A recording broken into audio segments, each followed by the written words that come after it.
আমার নাই স্বামী নাই পোলা, আমি নিজে অসহায়, নিজে সাহায্য করবে। এই যে ডিজিটারি তো আই কিনবে নাই, আই সাহায্য লাগিয়া হ্যাঁ ঘুরছি অনেক দিন, কোরবানিতে কাগজ দিছি, রোজার ঈদে কাগজ দিছি, আজ পর্যন্ত আমি কোনো সাহায্য পাই নাই। সাহায্য চাই, আমরা খাইয়ে পরে বাঁচি না বাবা, আমার গান কোনো পোক নাই। আমরা ঘর ভাড়া একটু খাই, ঘর ভাড়া দিতে পারি না, ঘরে খাইতে খাইতে না, আমার খাওয়ার মতো কোনো নাই, টপিক নেই।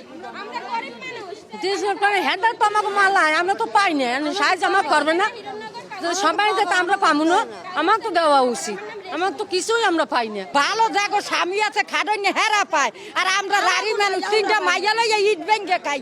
আমি টিন পাবো না, 2 বার টিনের আবেদন দিছি, কুরবানি দিছি, স্যারে নিজে কইছে যে চাষি জান গিয়া মোবাইল করবো, কোনো মোবাইলই করে না। কালকে আইসি মতন কয় টিন আয় না, টিন আইসে টিন হে চুরি করে বেঁচে লাইছে, নাইলে আমাকে টিন দেবে না, আমাকে মোবাইল নাম্বারও রাখছে। আমরা তো গরিব অসহায় মানুষ, আমাদের যদি একটু চাল দেয় আমাদের ভালো হয়, আমাদের যদি একবার টিন দেয় আমাদের ভালো হয়, আমাদের যদি ঘরে একটা মেশিন দেয় আমাদের ভালো হয়। যেমন আমাদের যদি 10টা হাঁস মুরগি দেয়, আমরা পাইলে পয়সা ধরেন যদি বড় হয় 2টা ডিম বেচে আমরা ঘরে বসে সন্তান নিয়ে খাইতে পারবো।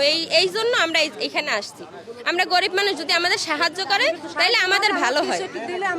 দেয় না ডিসি, কেন দেয় না সেটা আমরা কিভাবে বলবো, সেটা সে আত্মসাৎ করে খায়।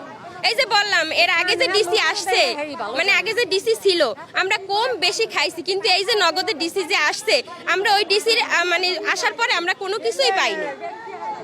তেল দিত, আলু দিত, কম বেশি পাইছি। একটা শীত আসলে আমরা কম্বল পাইছি, যদি বর্ষা আসতো তাহলে মানে যদি তার কাছে কেউ আবেদন করতো তাহলে একবার টিন মানে তার কাছে যদি কেউ আসতো কেউ ফেরত যাইতো না, হয়তো কম নাইলে বেশি। কিন্তু এখন যে ডিসি আসছে আমরা কোনো কিছুই ভাইয়া পাই না।